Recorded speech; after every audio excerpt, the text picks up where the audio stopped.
Assembly has changed a lot since 1984. Seems like it's a lot more fun.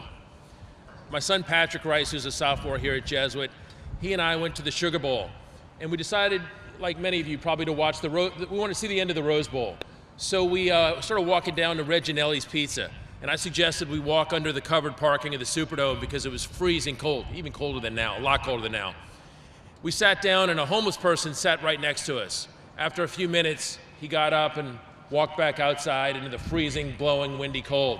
And then we got up and started walking back to the Superdome. On our way back, we started running because it was freaking freezing.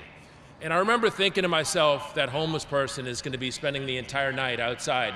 His best case scenario is that maybe he'd get up the low part of a bridge to break the wind, or maybe he'd sleep under a bush next to a building which would break the wind.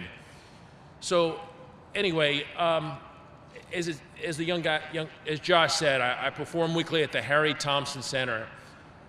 Harry Thompson was the principal of Jesuit from 1974 through 79, the president from 80 to 87, and then the pastor at Immaculate Conception downtown, where he started a homeless shelter. This upcoming Monday, it's the third annual clothing drive, where my class of 1984, is partnering with you, the students, your families, Jesuit's teachers and administrators, for the Harry Thompson Center clothing drive.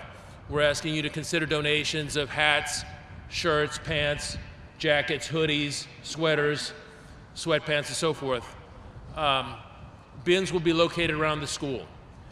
Gloves and socks go a long way.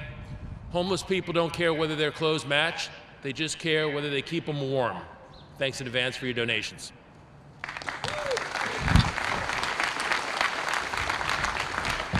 This concludes this morning's assembly.